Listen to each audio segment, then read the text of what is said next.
Okay, guys, welcome back to the Let's Get Freaky podcast. I am pumped. I am so excited because I've got an absolute legend in the house for us tonight, guys. We have got the one and only Ron Morehead. How are you, sir? I'm fine. Thank you, Thomas, for that. I am Yeah, so honored to have you here, man. Thank you so much. my pleasure. It's as obviously, I think anyone that's listens to Let's Get Freaky podcast, that's into Bigfoot, that's into high strangeness, is definitely going to know your name, sir. Yeah, I think you're a Bigfoot OG, I would say. There's no way you But don't. Not at all. There's no it's been way. here a long time, that's all. Yeah, man. Well, you are a Sasquatch researcher for over 50 years. You're a lecturer, an author, an experiencer. And an absolute legend, as I say, in the field of Bigfoot and high strangeness. I would love to go to 1971, where you first got the famous Sierra Sounds, which Uh-huh. go down in will forever go down in Bigfoot folklore as one of the most incredible capture that I think possibly, obviously we've got the Patterson-Gimlin film. We've got some amazing captures out there for Bigfoot, but the Sierra Sounds are well up there with some of the best evidence, we've ever got. So it's incredible stuff, man. Never realized it in 1971, I'll tell you that. We just didn't think we would ever come into something like this ever. We didn't realize how significant it was. Yeah, Uh, the Dex had just started in 71, it went on through 76, and something's still strange up there. Still a strange place to go to. I mean, strange things can happen, let's put it that way. absolutely, man. Now I've got the Sierra Sounds. I might add them in. Maybe I can play them if you're okay with that Sure. in this episode. But I'd like to go to the start of your journey with all of this. Where did it begin for you? Well, it began for me when some guys I knew as friends were hunting, and two of them came out with a story about something incredible. First one, it's 8 miles in the wilderness, about 8,400 feet in elevation. It's really an imposing area to get to, which I found out later because I hadn't been there yet. I was friends with them, but I wasn't a hunter. So the other guys that was involved with them, who made the trip up there because I heard Johnson Brothers telling the story, they all went up there, and then I didn't know about this yet because one of the wives came to me because my wife and her and we were all friends, and she asked me if I knew anything about Bigfoot. I said, "Well, nothing. No, I'm not. No, I was a businessman, had restaurants and different things like that going on." So anyway, she told me about the story that the Johnson brothers and her brother Donald had shot out of there because he went up there with the guys and then just got scared off. It didn't frighten him too much, because very religious. All of them were, and they didn't know where to put that in their paradigm, because we've all been conditioned with our thinking a certain way, and giants of that nature aren't supposed to be around anymore. So anyway, they said, well, the guy should have been back by now, and the other ones, and they wanted him to go back up and see if they were okay. Because at that time, they didn't know if they were dealing with a monster, they're going to eat them, or what was going on. So he said, well, I'll go back, but I'm not going to go back by myself. So anyway, he invited me to go with him, and I shot up there with him. I shot up there, which might kill me getting me in there because I thought it was in good shape. But you go from valley floor sea level to, well, 10,000 feet and then back down all through those mountains, and it can tire you out, the lighter air and all. And anyway, we made it. The guys were okay, and that's how I got involved with them. And I set up my first track and heard what they'd recorded the night before. They just stayed a day later and scared the women because the women didn't know, you know, didn't know if it's going to get a husband back or not. Yeah, man. What? Anyway, it was exciting. Yeah. So before that, what was your thoughts on Bigfoot? Did you have any thoughts on Bigfoot, or was it I just like, hadn't, I hadn't had any thoughts of it. No, I was raised in Northern California where the Patterson film was filmed. I was in the newspapers, so I knew about that, but I wasn't involved in it at all. I just thought, well, because they said it was some big Indian that got loose up there or something. Anyway, they play it down. I can't explain it anyway, so that's what was going on. hmm So you Wasn't weren't until I wasn't until after I got involved with these guys, I started looking into that and got to know interested? Bob pretty well, Bob Gimlin. I could have seen him here a month or two ago. Yakima, Oh, I was speaking over there. So wow. he's 94. Wow, man. Yeah. So the Sierra sounds, obviously we're caught in the Sierra California mountains where you captured the sounds. Can you describe uh, how you managed to get them? What was the process of catching Well, the sounds? you drive for several hours to get to a trailhead, and then you take off and walk. Then you walk some more. Very imposing switchbacks to get up in there, and then you head across country, up down canyons, and it's pretty remote, pretty dangerous. But I say dangerous because over the years I've had a couple broken ribs and some mishaps on the trail because horses can. You got to have a good horse. You're going to ride up there. Now I was walking with Donald first time, and that was taxing. But anyway, I found out where the camp was and learned how to get in and out of there, and that's important, how to get out. So anyway, Donald was he never has he's passed away now, but I don't think he ever spent the night up there again after that. Just he'd go up and spend a day, but he was like a mule, really tough. I mean, he Hmm. could hike forever, carried 100 pounds on his back probably. So, but Wow. he he got frightened off. I just wouldn't. But so anyway, Wow. there's a movie coming out on that shortly. Called Voices in the Wilderness, based on my book, my chronicle, Voices in the Wilderness. And they just did the last filming on me here this last Sunday. And that should be the last thing before they start getting the editing all pinned in. I'm going to release it this spring. They said, Wow. So is that your story? Is that your story going yes, to be? it's a story about Whoa. the Sierra Camp and the credibility behind it because the studies and they'll have professional interview people that's looked into them. And Scott Nelson, the cryptolinguist that studied him, he's in it, and he'll talk about how he decided it was a language. Scott Nelson is the cryptolinguist, who came out and interviewed me and Al Berry, the investigative reporter that we took in. He he's been up there now a few times with me, and he's a cryptolinguist trained by the Navy, a two-time graduate of the Foreign Language Institute of Foreign Languages for the military. Spent his career in the military, in the Navy, as a person who listens to unknown sounds and codes and sees if there's anything to them or not and reports it in.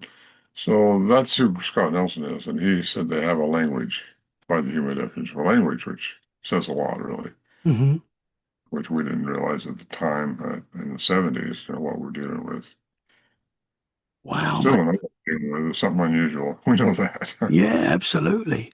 Because that was the incredible thing about the sounds that you captured, is that when they were sort of researched and looked into, no human can make that pitch. Is that right? Right.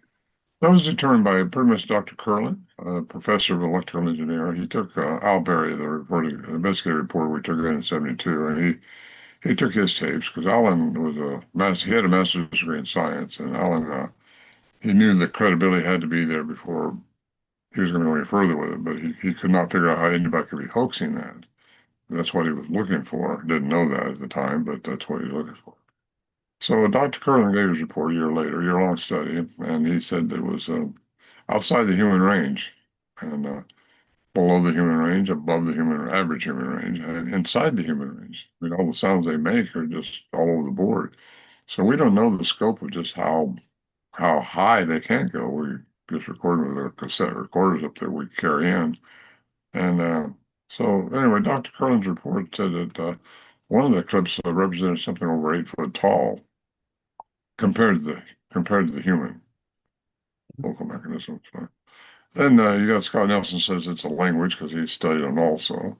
Then you got Dr. Lieberman at Brown University, who's also passed away now. He said that only humans have that capability of vocalizing like I'm doing now, like we're doing now with cognizant thought.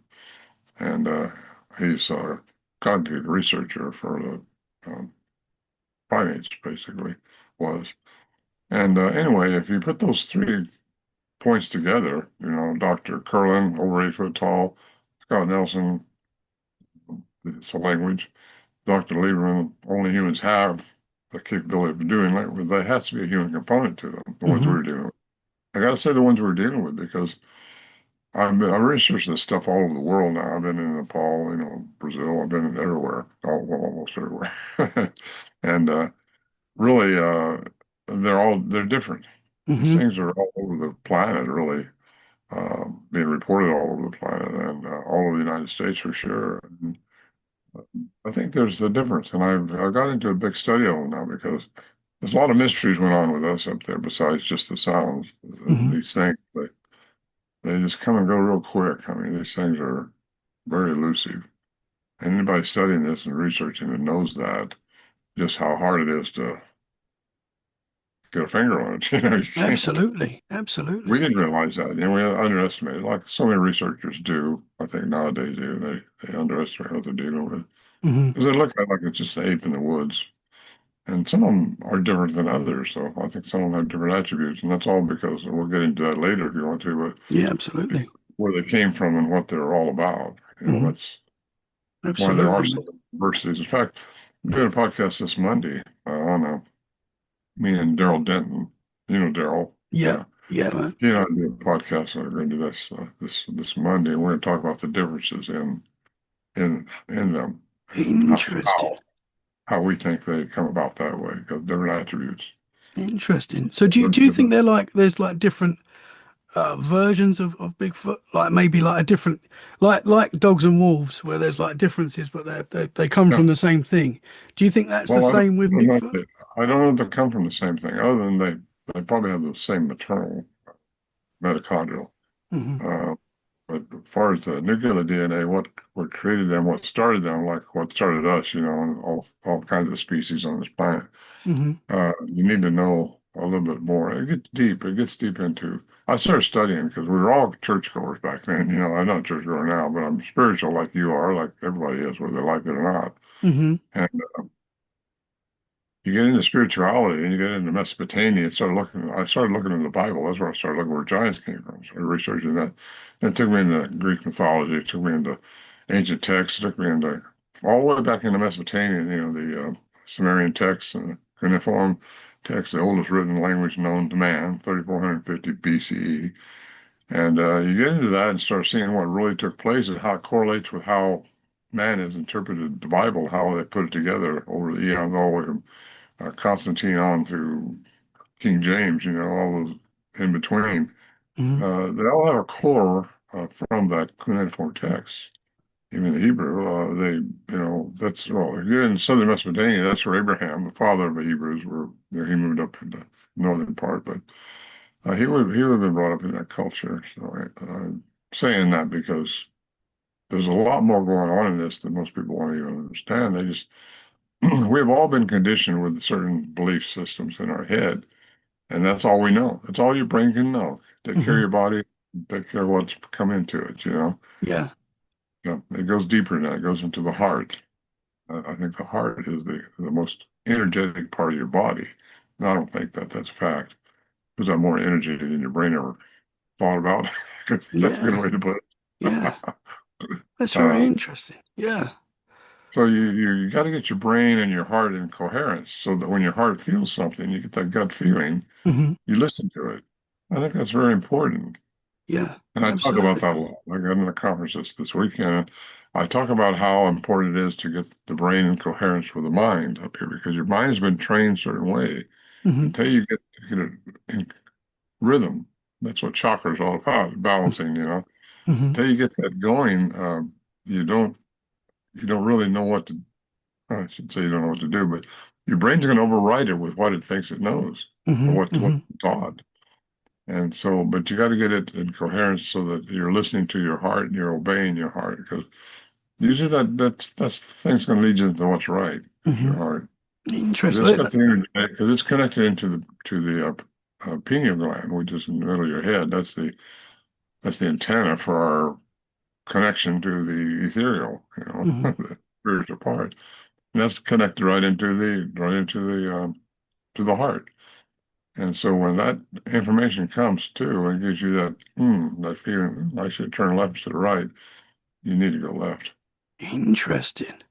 because that we do have like, even for people that don't believe in this kind of stuff, we do have like a natural supernatural in us that, like Absolutely. that sixth sense that we have, that gut feeling that you said, like that is paranormal, that is supernatural. There's something more going on than what science tells Oh, us we can do there.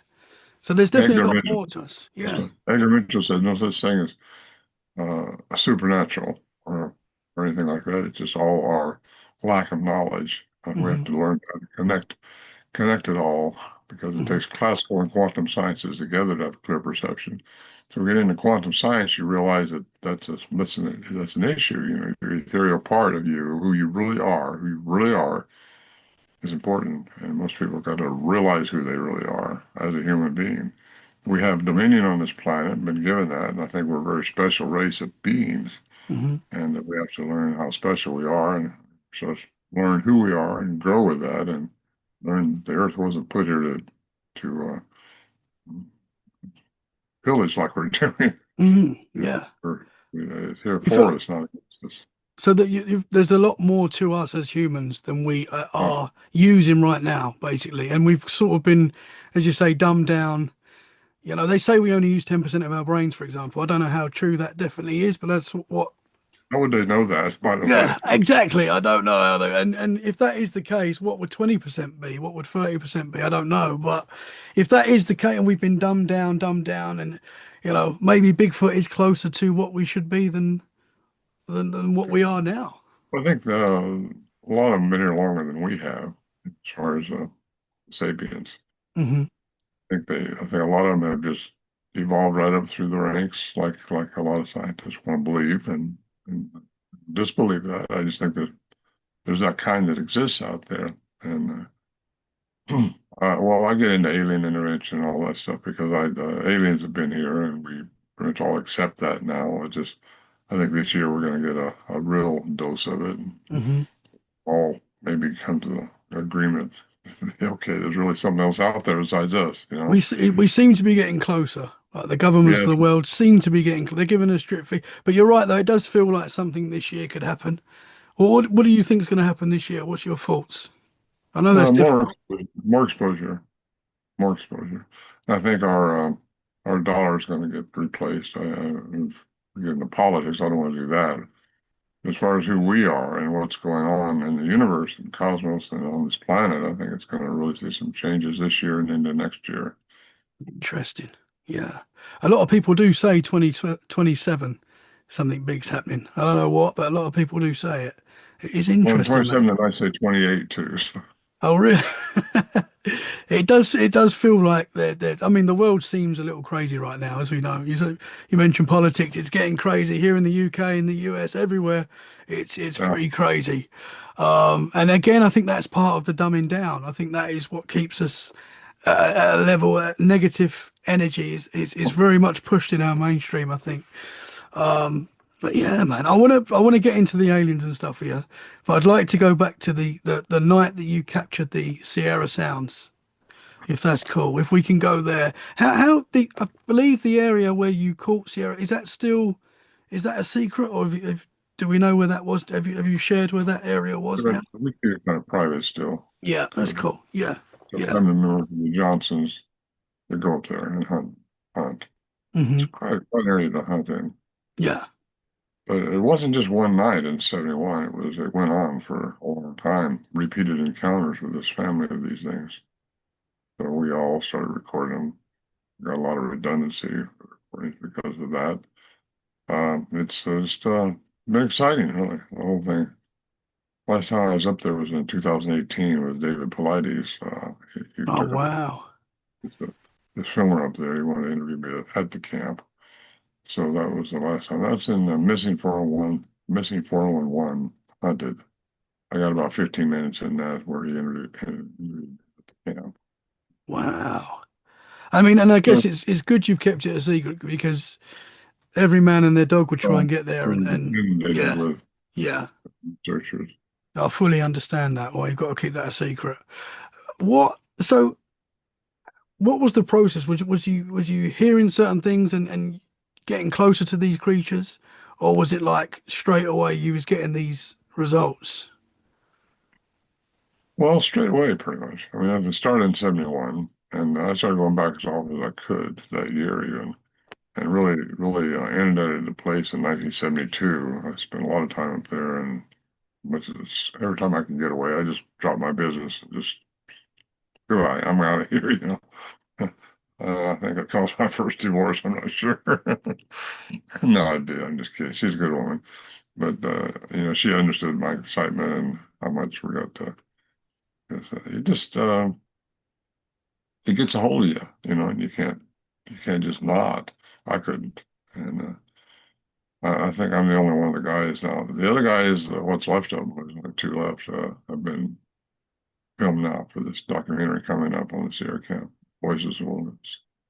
So that's the first and only time I think they've ever been interviewed, and they won't do it anymore. So they're not trying to get out there with this, like I've done over the years.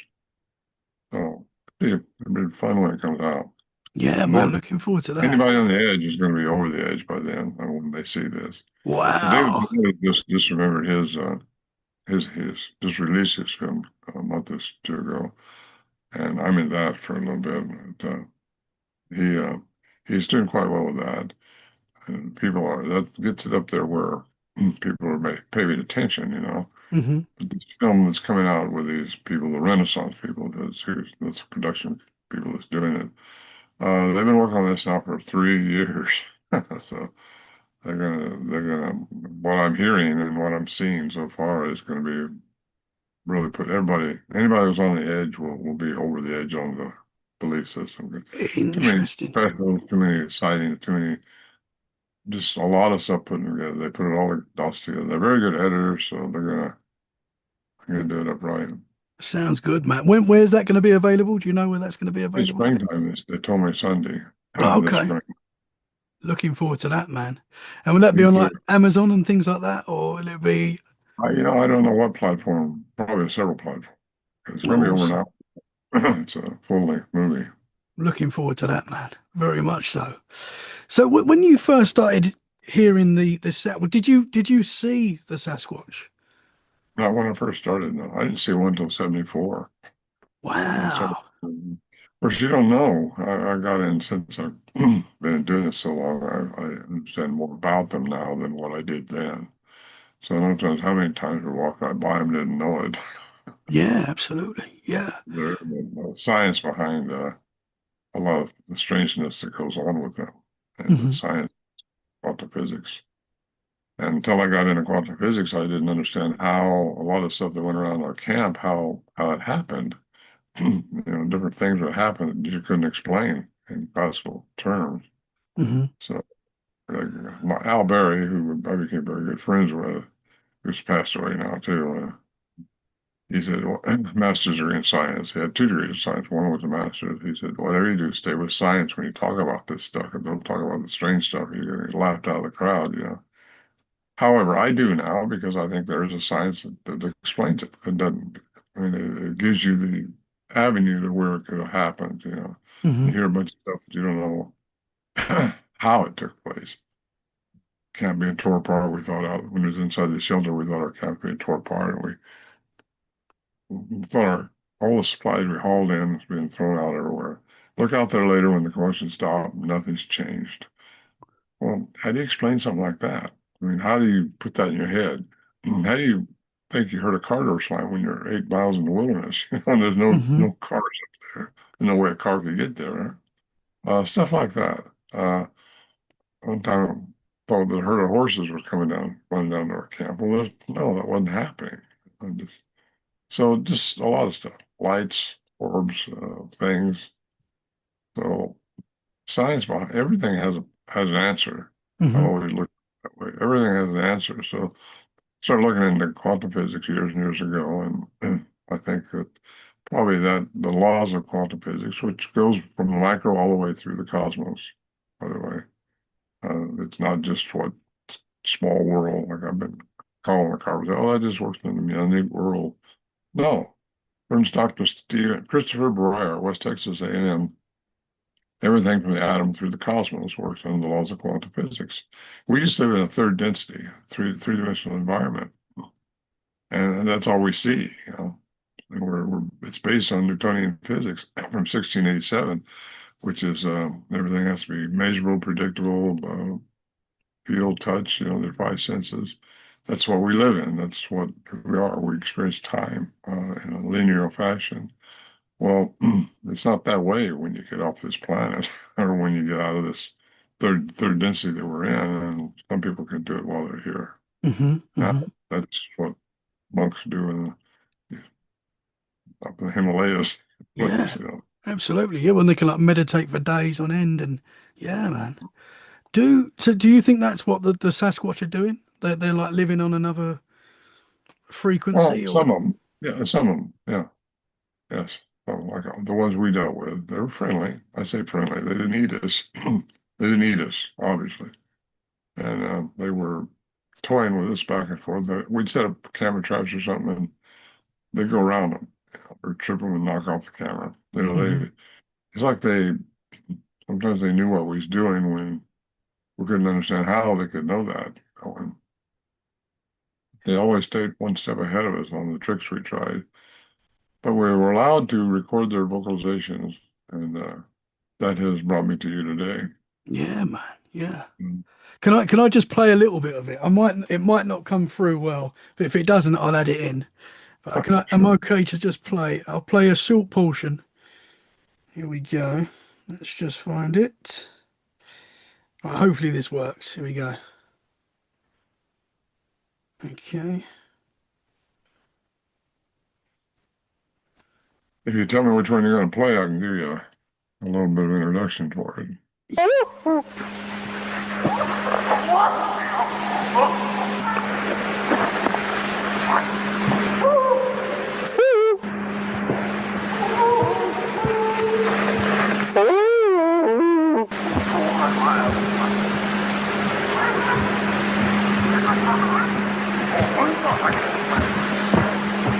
There's two of them across the creek at the big rocks.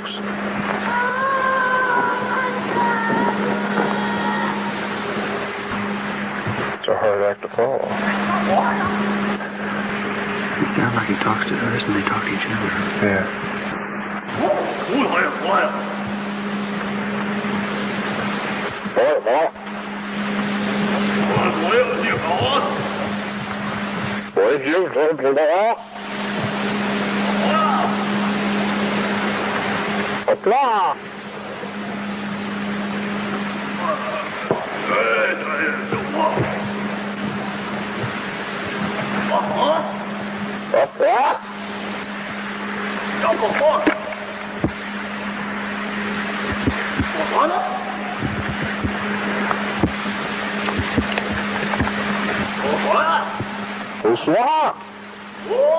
Right there, I just see movement right through there. There's a point where you can literally hear, and I'll put it in now if I can, but where it's like a samurai chatter, you can hear like it's actually saying a sentence basically. They are. I mean, that's And incredible. I saw one actually. Whoa. The samurai cry went on. There's three of them with a male, a female, adolescent. We think those. I got a small voice recorded too.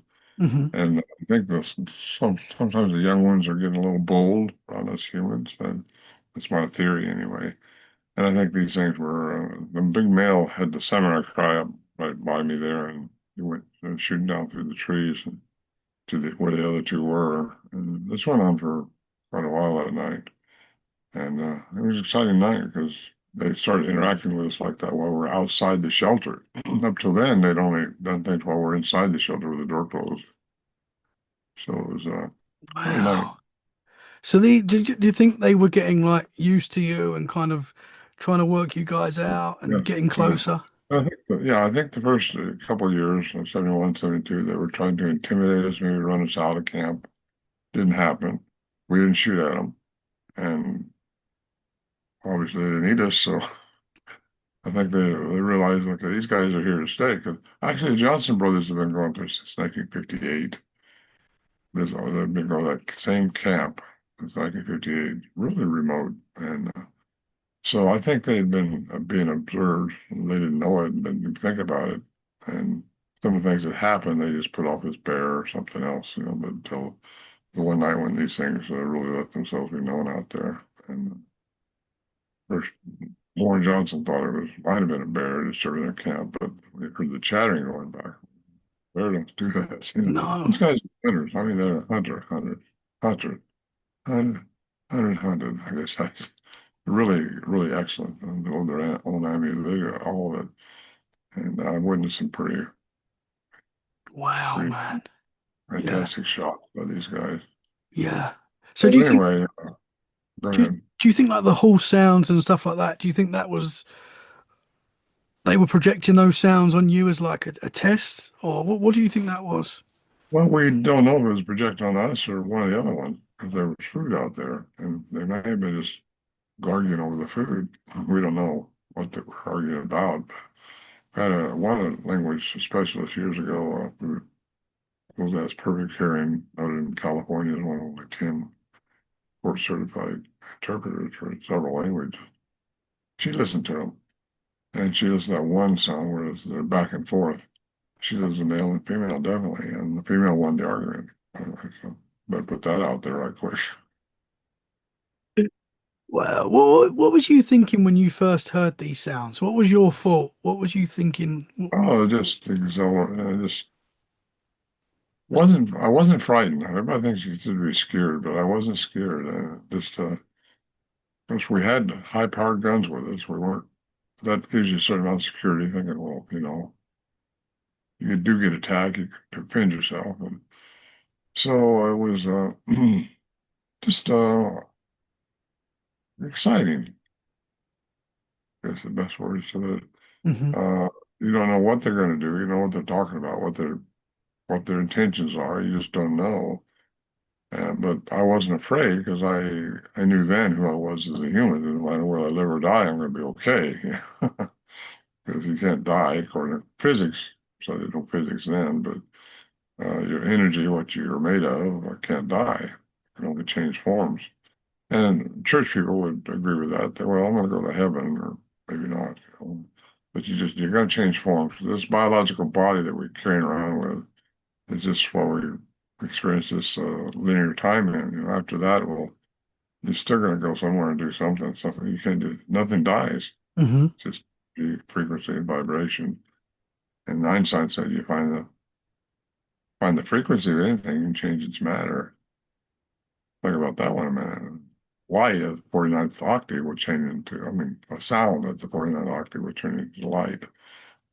And that's kind of interesting to think about because some people have seen these things and they see light and then it's gone, Hmm. shoots off. If they can change their matter into energy, which I kind of head that way, uh, according to Dr. Paul Dirac, who won the Nobel Prize in 1933 for antimatter, antimatter is the direct exchange between energy and matter. And that was established by CERN in 2012 with the Hadron Collider when particles turned into energy. And you can see energy. You can't see energy, but you can sense it. So, or detect it, I should say, is a better way. So if these things are figured out, or maybe they're given that attribute of changing their matter into energy, you wouldn't see them anymore. And it would also cause the trackways to stop. Duh. That's a good one. Because the density wouldn't be there anymore.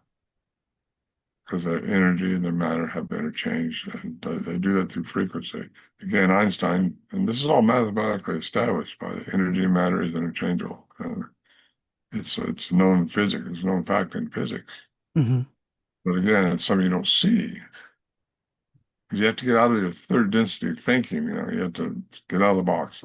Yeah. I related to like your brain has to be treated like it was a parachute. You jump out of an airplane, it better be open. Yeah. Better open. Yeah. You're gonna have a hard fall. You I kind have to of fall. That doesn't stop. you kind of have to go back to when you're a child and you're open to everything. Before we're Exactly. conditioned to not believe in things and you're told that things are not real, and we kind of, we lose a bit of magic, I think. And I think for guys like us that sort of continue to believe, we have experiences, and that's why we see things that, some people don't see, I guess. And your brain will fill in the holes. What it don't know, it fills in what it does know. Yeah, yeah. And it's kind of interesting. And it makes sense why we can't catch up with these creatures. I Because believe so. there's so much evidence to support that these creatures are out there. Obviously, you've seen them, you've experienced them. But for your skeptical people, there's enough evidence out there now. Enough people see these things. You know, you've got the Patterson-Gimlin film, you've got the evidence you've captured, and there's a lot of other great videos out there as well. You know, but we can't fully prove them yet, and that's probably why. You know, because Can't prove them because it's academia has got parameters of what you have to establish it within.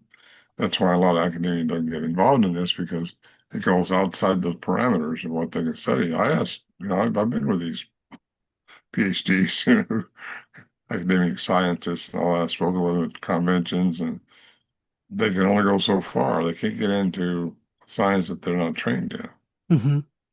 And they got the parameters and they So, stay with it.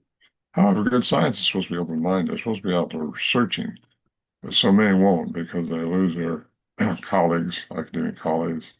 They lose maybe possibly in jeopardy their tenure, funding for next project. They take a hit. Dr. Curlin, who a PhD in electrical engineering, who studied our sounds in the 70s, he took a hit.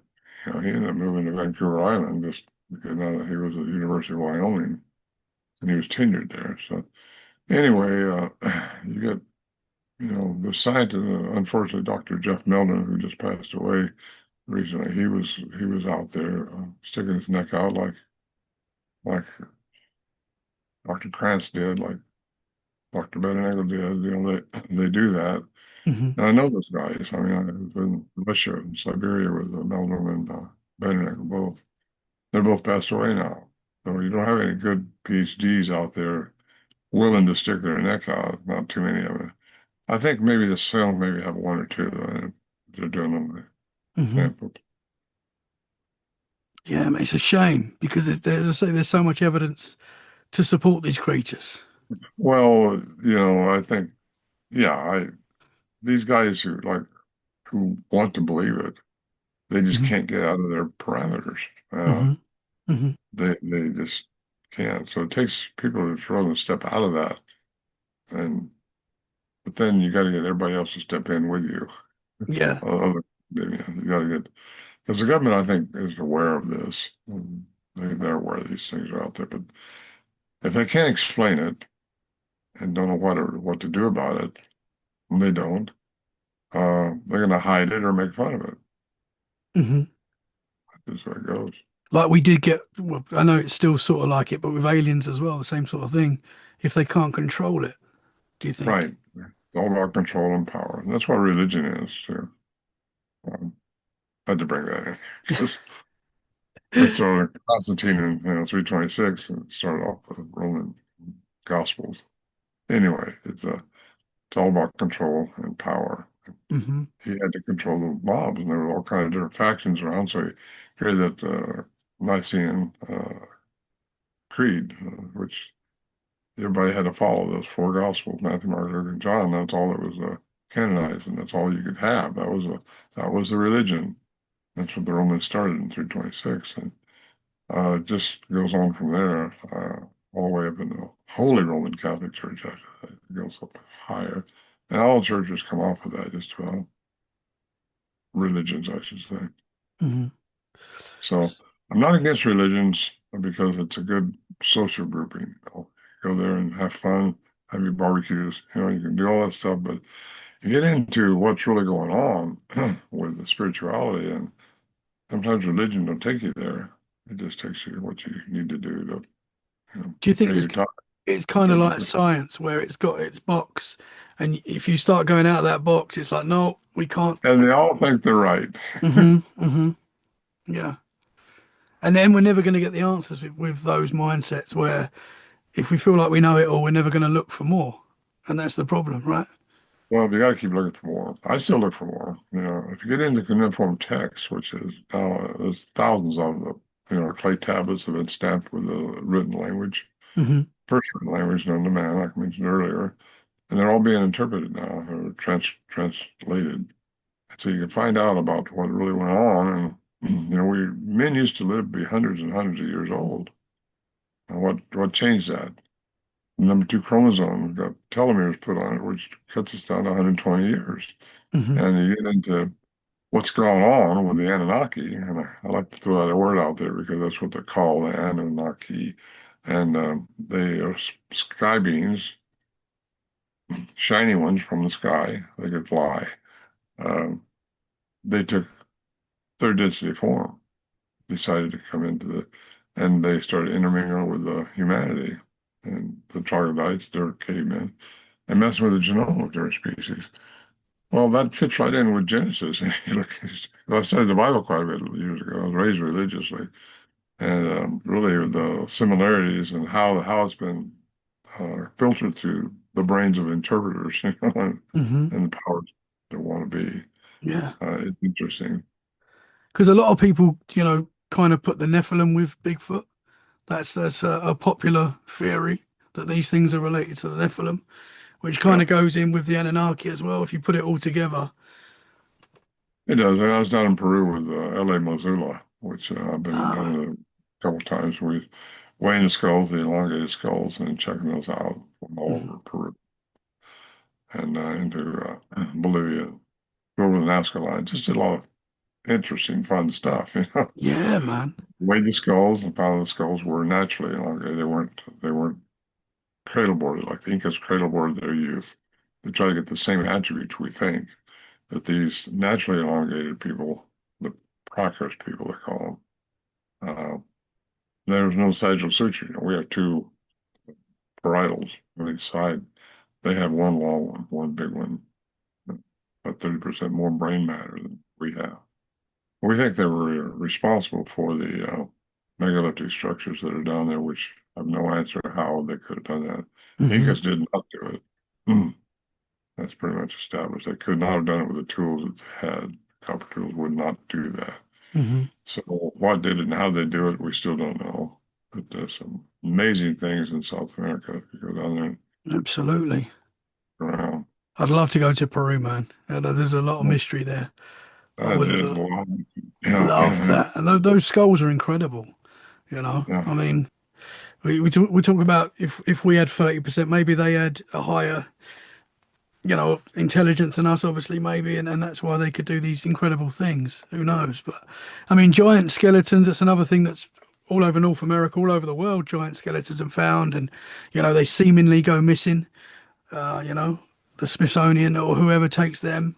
I know there's a lot of conspiracies about that. Well, again, the government has to control the narrative. Hmm. So they'll throw way in and throw kink into religion. They'll throw kink into everything. All history books have to be rewritten. That's going to happen Hmm. sooner or later. It's got to happen because history we know now is not right. Yeah, It's not right. absolutely. I think it's very clear that our history timeline is not right, and I think most people would agree with that now. And I think most people now are interested in really searching for the answers. And that's quite exciting. We're in a time where I think we can do Very stuff like exciting. this. Yeah. Yeah. We can do stuff like this. We can talk all around the world and we can, put all our ideas together. And I think it's a very exciting time, because even if the governments now try and shut everything down tomorrow, which, you never know what they're going to do, but if they did do that, there's enough of us now to know that if that happens, it just proves us right all along, that they are trying to stop us from working out the answers. Well, I think things are changing. You're right on, Tommy. Just things are changing. Yeah. This is this year, next year is kind of major changes on this whole planet. It's exciting, man. Very I feel exciting. badly for the women with little babies now, little children, because it's just how do you train them? Because by the time a kid is 5, 6 years old, you pretty much indoctrinate him, you culturize him, into what you want him to believe and what her. It just you make your kid that way. If you ever notice a young baby, I just look into your eyes like it knows something but it can't talk yet. Hmm. I write about that in my book. How a baby will just stare at you like he wants to say something, but he can't talk. They're just too little to talk. They haven't been culturized yet. They haven't learned the language, but they know something because their spirit knows something. The spirit has been here. Never, it's been here off and on, no telling how many embodiments it's had. And that gets out of a lot of religions right there, but it gets right back into the majority of religions do believe that the word reincarnation, I like the word multiple embodiments, because we're just a spirit that can't die inside of a biological body that will die. Hmm. And that's just the way it goes. Interesting, And man.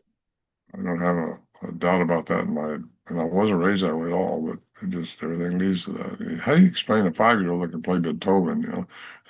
Yeah, absolutely. Yeah, Or absolutely. a 5-year-old that speaks different languages, you know? Those Hmm. people are out there, those kids are out there, Yeah. you And know? remember locations that they're not in another Uh, country. You know, when you yeah, hear yeah, stories of exactly. kids remembering another life, basically, and they can Uh-huh, describe a house. I mean, how can you explain that? right. You can't, not Yeah. in classical terms. Yeah. Interest. So obviously the big change possibly this year and next year. Do you think it's going to be positive? It's going to be a positive change? For some people, Can't please everyone.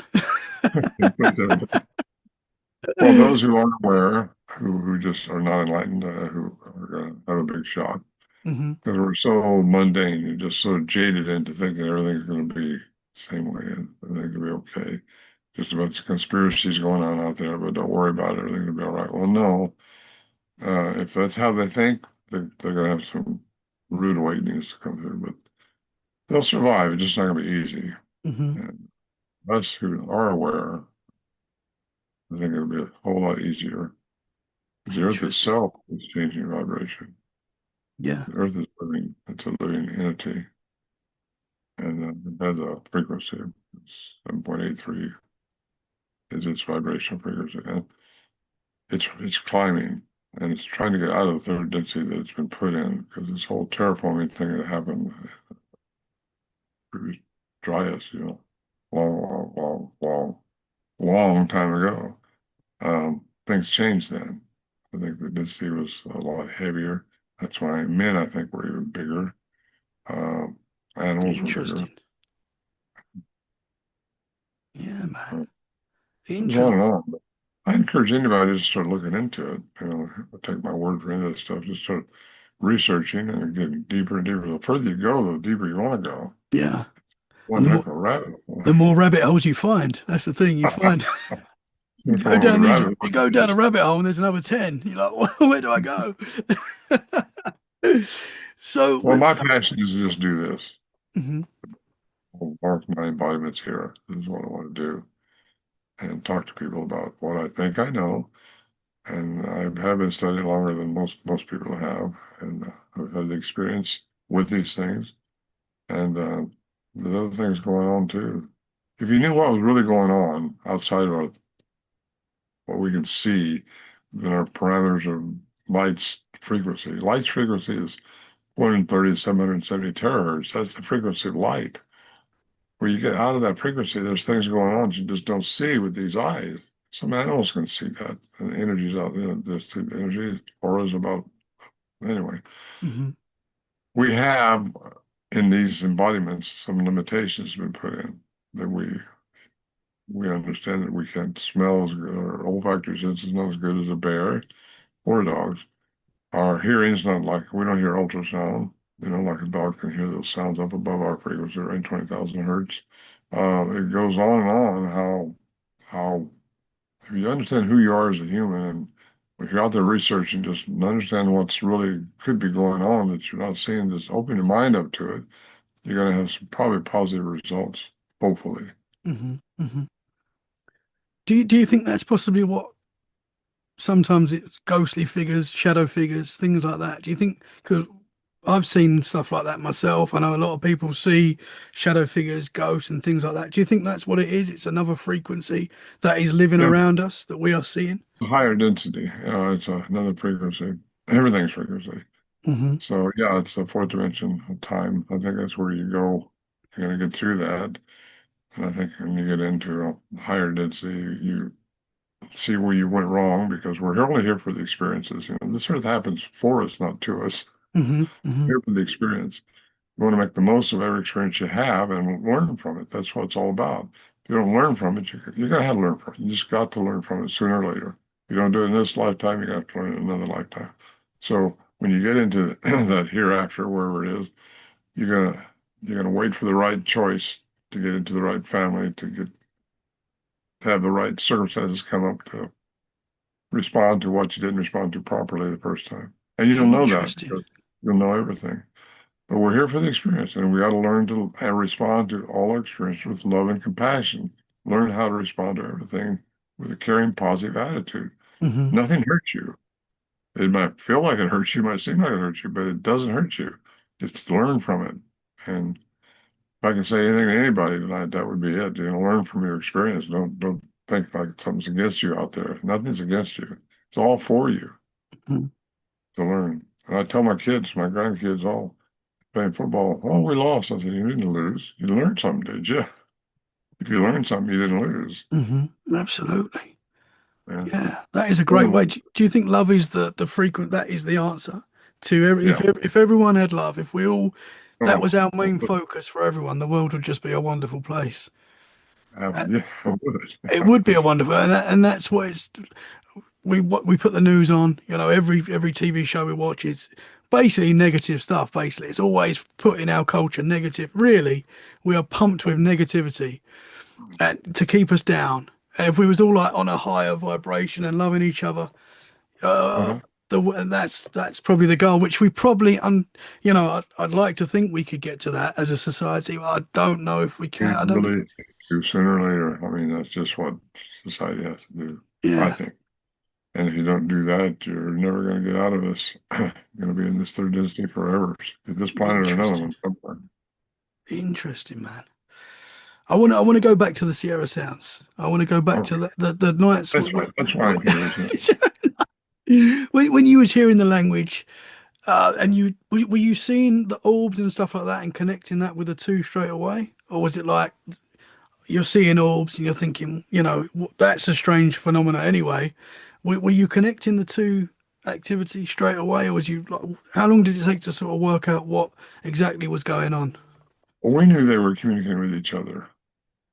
You could tell that from the chattering back and forth. Same thing Albert Osman reported to John Green, his encounter in British Columbia, 1924, when he supposedly got kidnapped by a male Bigfoot and carried away for quite a way. I don't know if you know that story or not, Yeah, but yeah, he was out for 6 days, and amongst the four of them, two adolescents, a male and a female. And he said they were chattering amongst themselves. Well, that's the same thing you hear reports other places. That's what we had. They were chattering amongst themselves. And what was they were saying, we didn't know, but we knew they were communicating with some type of language. I didn't know the significance of language then, like I know now. Only humans have it. So the human component of what we're dealing with. And a lot of people just report, well, it was a scream I never heard of before. It must have been Bigfoot. If I never heard it before, it must be something. People are so hungry that a lot of, just, well, I mean, it's hungry for something to happen. So they look for nothing wrong with structures, nothing wrong with looking for stuff. Who knows? Unless you see what made it, though, you don't know what made it. Nature just really interesting stuff out there. There's a lot of things out there we don't know. But that don't mean it's a Bigfoot mhm, or Dogman. It's Dogman too. yeah. We can talk about that this minute in my program too. When was the first time you saw one of these creatures? 74, That was as in far 74. Yeah. as I know, And because when I talked about the density and the disappearing, they could also camouflage, really well, I'm sure. And so you don't know I don't know how many times I might have been real around them and just never knew it.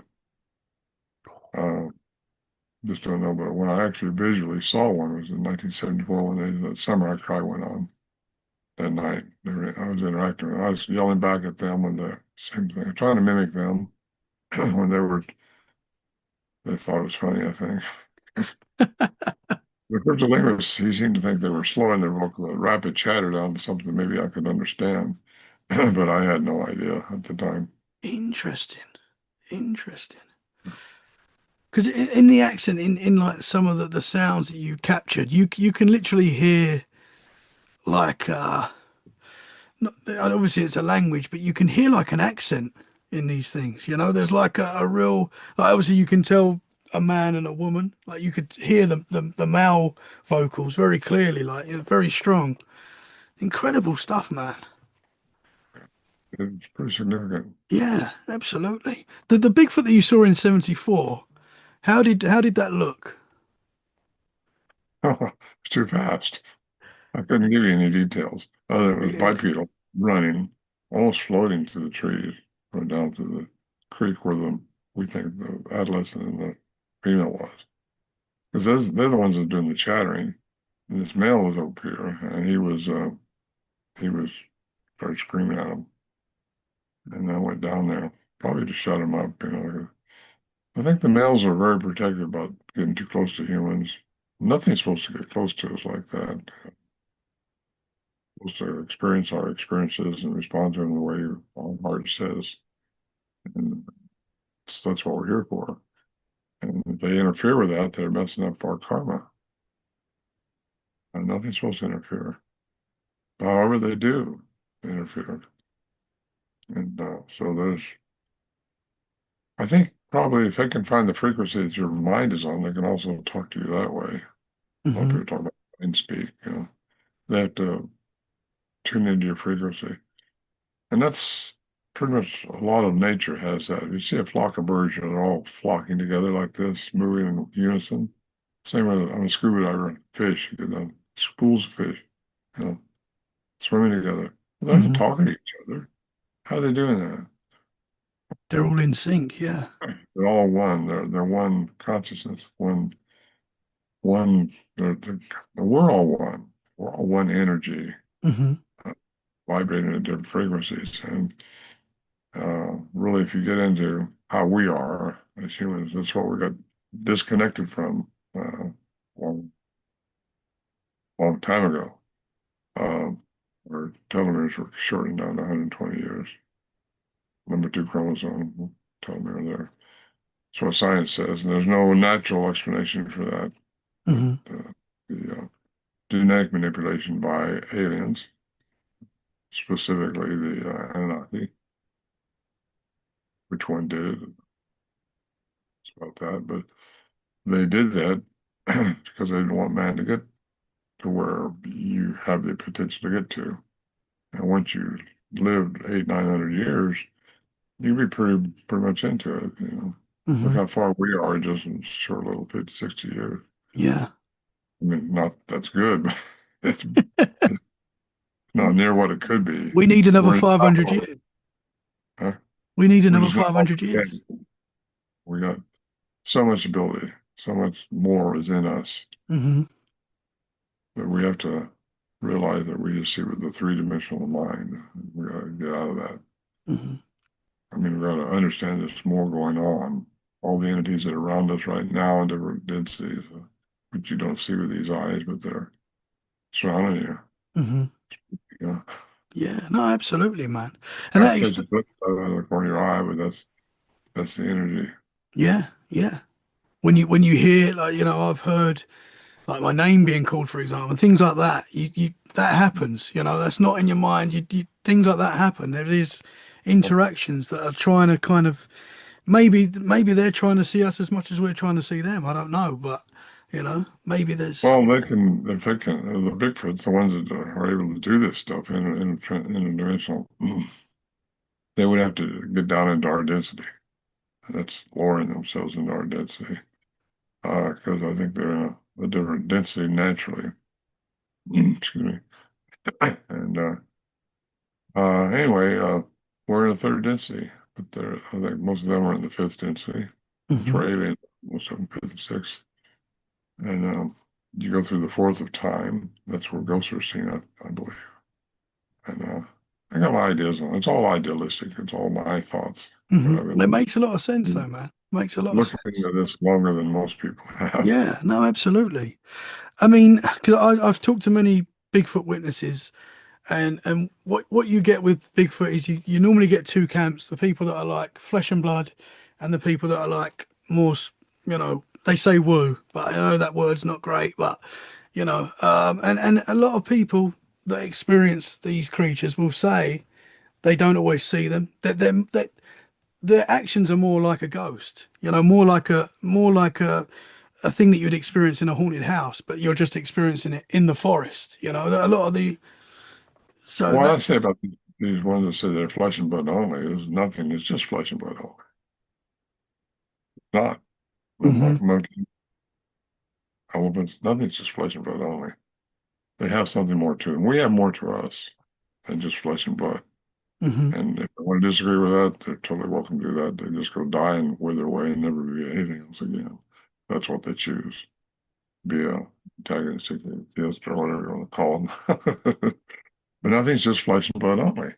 hmm We have an ethereal spiritual part to us. And that's just what we're all as humans. And so if you take that, it takes classical and quantum sciences together to have clear perception. That's Dr. Edgar Mitchell said that. You have to understand that there's what we are and what's really going on and use that with your brain. And just, it gets really fun and interesting to study. hmm I've had a lifetime out of it. I've been around the world pretty much, looking at the differences all over the world of these things and what it means, hmm what we're here for. We're here for, we're the dominating, not not dominating, but we have dominion. And we're not the apex thing on this planet like we think we are. hmm We're the hmm only species that make the environment to try to suit us. We build a house, we have a car. Other animals, they adapt to their environment. They, hmm they'll just learn how to do that. Yeah. We don't. We don't just adapt. We go out and build a house. hmm Which they want. And that goes back to what you're saying at the start about losing our senses. We're dumbing ourselves down in a way. I know we've got a lot of information now on our cell phones, on the TV, or whatever, but in a way we're like losing our natural abilities and Well, senses. robotics are really taking over too. If you think Yeah, about AI. Yeah, those guys. Well, they're gonna develop their own consciousness. You watch. I've said that for quite a while now. I got a it text does. by that book, Bigfoot Unveiled, my last book hmm about AI. I think it's something we got to watch for. I think it's the wolf in sheep's clothing. Yeah. Everybody's going to depend on it, and everybody's going to be, but it's going to take over. First hmm thing you know, we're just not necessary. Yeah, no, absolutely. We're seeing that already. I mean, myself, I'm a hypocrite because I use AI daily now, and I know most people do. And it is getting to a point where, like our cell phones, if you took our cell phones away now, we'd all be lost. Oh, What I'm would we do? also on my cell phone. I'm guilty. Yeah. And that is how it's going to be with AI. We're going to get to a point where we lean on it so much, and I'm a Well, hypocrite like because I we're do doing as right well. now. Yeah, Look where you're at. Look where I'm at. absolutely, absolutely. Here we I, are I mean, in a meeting each way, it's other. amazing because I get to meet you. Yeah. Oh, thank you. Tommy. Good to meet you. That is amazing, but I know what you're saying about that there is a negative impact to this technology world that we're building. Well, we're going to depend on it, and that's just the wolf in sheep's clothing. hmm Uh, It just, it's just, you watch. AI. People say, "Would you ever get the sounds turned over to AI and see what they say about it?" Well, I asked Scott Nelson about that, and he about blew up. He said, "Yeah, that doesn't make any sense." He said, "AI only knows what everything knows. It knows all the languages. It knows Yep. all the languages exist. This is a unique language of its own, and so it can't know that because it's never taught that. And it just you can't do that until some other technology comes around that'll afford that.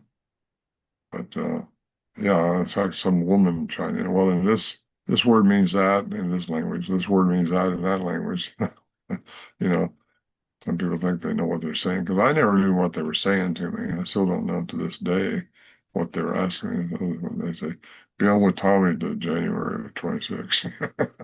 That's what they're saying.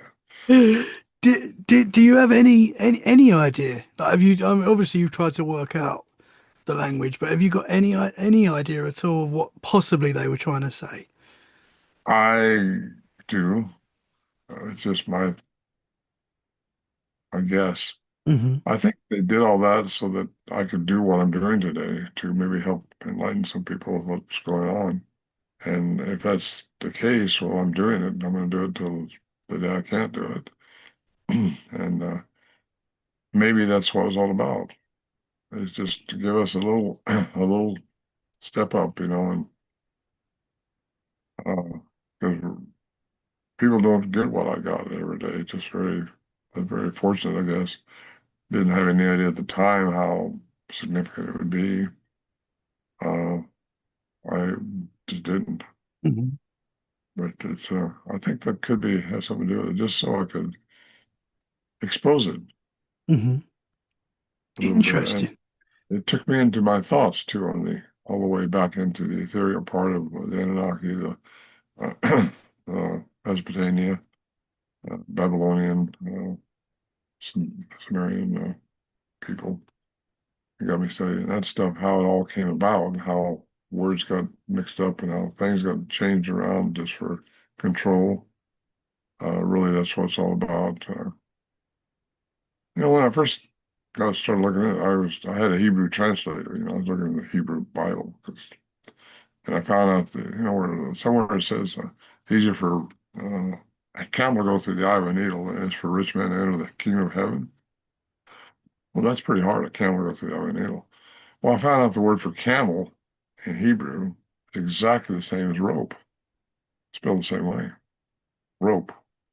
And what makes more Interesting. sense? Rope through the eye of a needle. Yeah. So that got me Interesting. started. Okay, there's some mistakes here. I read another book, Scientific Answers to Biblical Mysteries, and that was a good book. How God works through His natural laws, and it really got me going a little bit further. The first thing you know, I'm all the way into Mesopotamia and Eridu and all that stuff. Yankee Interesting, and man. Hillbilly. Yeah. Was you getting a lot of pushback at the time? Because I think now this kind of stuff is accepted more. Was you getting pushback at the time with like the quantum Bigfoot theory and things like that? I didn't talk about it that much. I was a businessman, well respected. I was doing quite well, had several businesses, and I didn't come out and talk about this stuff that much until I started talking about this stuff. Until I figured, these dots are coming together for me, a little picture. And like Alberry said, make sure you stay with science. Well, quantum science is the science. Hmm. Hmm. Acknowledged worldwide. I seen a head physicist of a major university at a party one night. I got introduced to him, and I said, "What do you think about quantum physics?" He looked at me and says, "Nothing's real. Nothing's real." Wow. Because quantum physics says nothing's real until it's observed. Well, it's like we're observing each other now, but it's all because of light. If I turn all the lights out in here, you wouldn't see me. You only see reflections, and you only see within light frequency. So, we live in a matrix. That's a good question. Well, I think That we are. that is a good question. Yeah. Are we actually making our reality? Hmm. That's Those are interesting questions, aren't they? Yeah, absolutely, man. Absolutely. Well, the man, what is it, Elon Musk, for Uh-huh. whatever you think of Elon Musk, he's a clever dude. And he believes we're in a matrix, right? He's the one who says he Well, I tell believes you that. what, I seen him on an interview yesterday. He's got a flying car coming out this year. It's supposed to be way Whoa. above anything that's going on. So I want one of those. Yeah, absolutely. Same. And I'm a pilot. I used to fly around a lot. I've been flying all over Alaska and Oh, up in South really? on an airplane. And I don't Wow. do that much anymore. I got to do it all anymore. I don't even like to fly commercially anymore because it's too much of a hassle going through commercial lines and all that stuff. Yeah.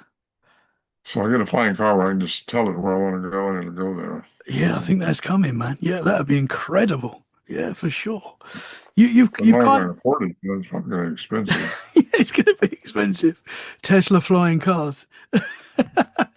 You've kind of answered this question, sort of. But what do you think a Sasquatch is?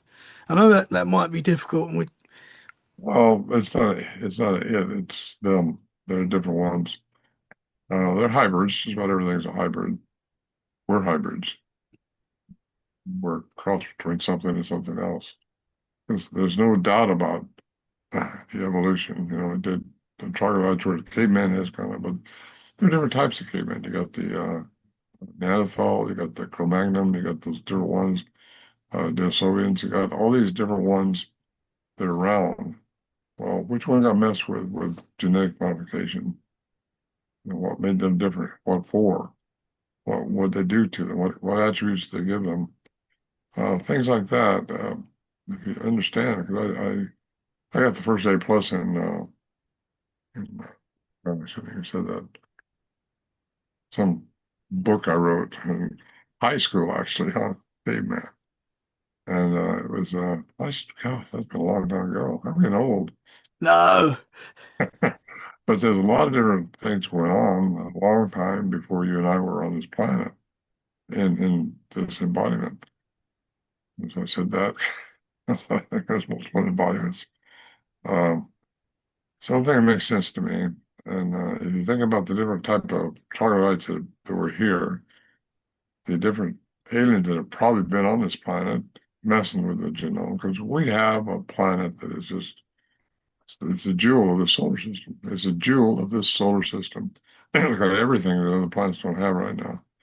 And it's just something that everyone wants it, you know. We're screwing it up, bottom line. And Hmm. we're a warring species, thanks to the Anunnaki who changed our culture. And I say that because the Anunnaki, they're not all bad. There's only the ones that fell, the fallen angels, the fallen ones who took their density, decided to change, and gave the Sumerians a kickstart on culture. So that's really history right there. It's not just my thoughts. That's what happened, and that can be read. I forgot what university it is. It's, I think Stanford just got a lot of couldn't afford text it, so they're contributing them now. And when you read that stuff and understand, realize how it fits with what we've been trained to think, Hmm. pretty fun, interesting. And like Yeah. the two brothers that were fighting in Genesis, you know, one killed the other and became evil. Well, that was Enlil and Enki. Yeah, but there's hundreds of thousands of years that are going on, not just two chapters in Genesis. And when you really start researching some of that stuff, it really, I tell you, it's my passion. Hmm. I love It's so interesting, man. It's so it really. there's so much about our past that we just don't know, and Uh-huh. it's we're trying to put those pieces together. I, Uh-huh. yeah, That's what we're doing. Yeah. yeah. All I these mean, thoughts make a picture. Yeah. yeah. I mean, you look at Egypt alone, and the mystery there is just, Oh, and I've been all over down the Yucatan, you know, the Mayan ruins. yeah, I've been a lot of those down there. yeah. And, you know, the same technology that's there is all over the planet, really. You know, it's not just Egypt and South America. It's Hmm. a lot of stuff being found everywhere. Yeah. The pyramids Uh, of it all over there's, the place. there's been some very advanced people here before us. Yeah, man. Interesting stuff, brother. So, I've got to ask you back to Bigfoot. You did you get any close-up looks of these creatures? Did you ever get to see like a Patterson-Gimlin shot of these things? No, no, the view I had was in evening time, just a bright moon, but 8,400 feet is where our camp was. You see a lot at 8,400 feet, but it wasn't rocket running right past me. It was out there ways. And it had been banging our toilet seats, which was probably 60 feet away from our camp. We could have shined a light then, but we learned not to shine a white light because it blinds them. They gets rid of them real quick. So we didn't do that. And he was banging our toilet seat lid.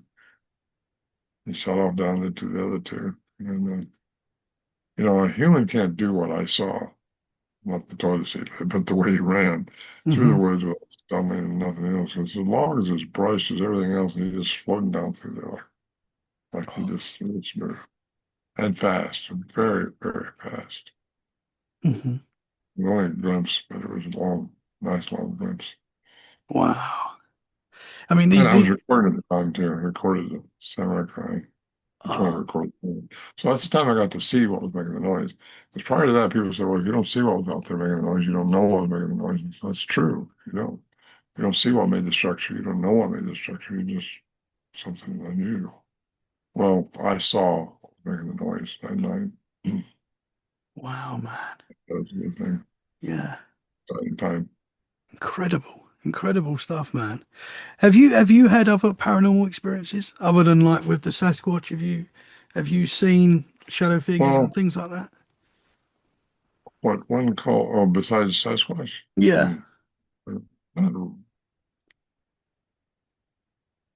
I should have been dead a long time ago. I mean, I've had a lot of close calls. I've been in the back of manta rays in the South American scuba diving. I've been done a lot of flying. My life, private pilot all over the woods and country, backcountries, and a lot of close calls. And some pulled me through those things. Hmm. Uh, I don't know if you want to call it paranormal or just had a couple angels hanging around me. Yeah. Yeah, I've, man. all have these energy things that are around us to help us through these things. Hmm. And they're here to guide you. Just gotta learn to listen to your heart because that's where the information's coming through. And so I don't know. I've had a very, very exciting life, very adventurous life. Few have the type of life I have, and I'm very, very grateful for it. I did well in business. I was able to start taking off, and I could afford to do a lot of things that most people were restricted from.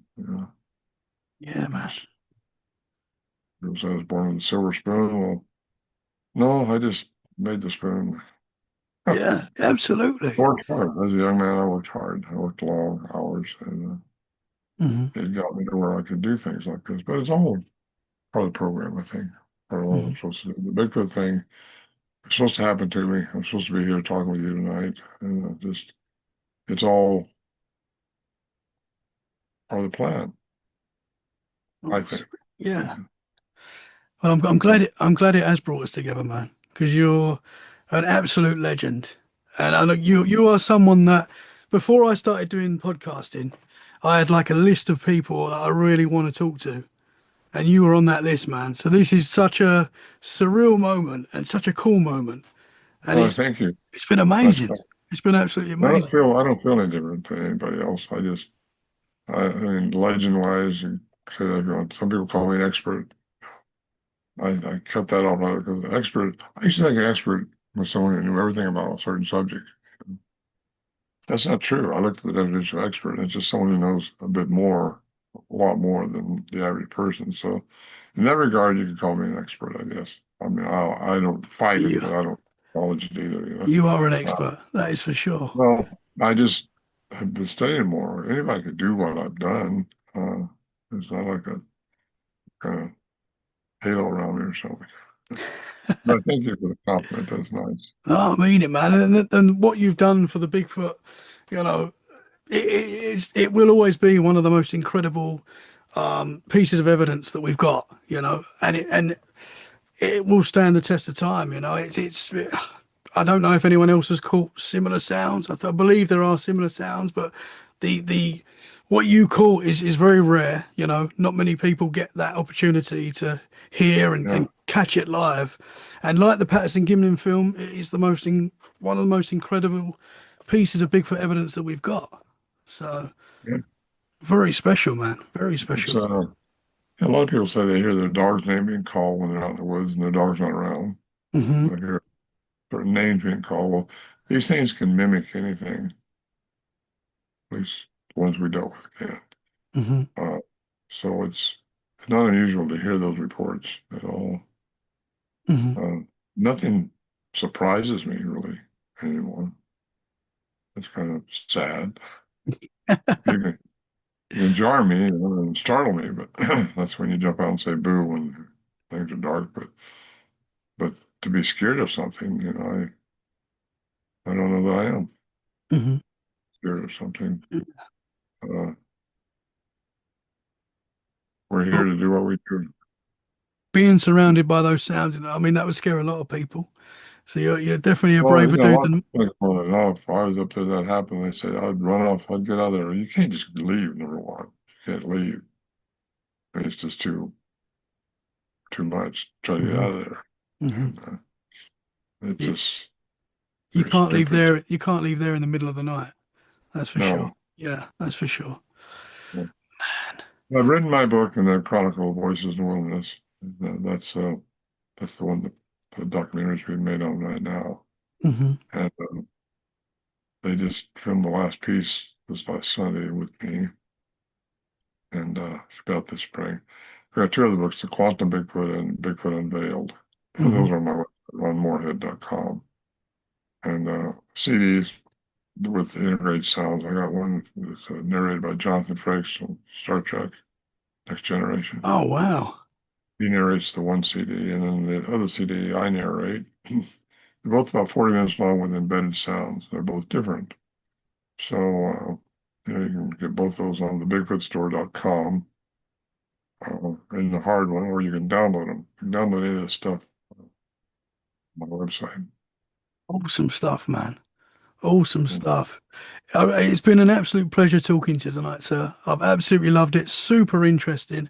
And I can tick you off the list of legends that I've talked to now. And I hope this is the first of many conversations. I'd love to talk to you again. I really appreciate your time tonight, sir. So thank you very much. Thank you. Yeah, I appreciate you having me on. Thank you. I live to do this, really. That's all I do. Yeah. You know, I'd love to do it business- again. Yeah. I will share your links in the show description and your website so people can go right now. Your work has been incredible. It's inspired a lot of people, including myself. And thank you. Thank you very much, sir. You're very welcome.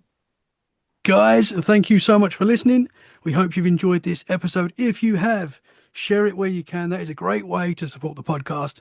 And we'll be back very soon for more freaky conversations. In the meantime, stay safe and keep it freaky. Bye for now. Thank you very much, sir. Thank you, Tommy.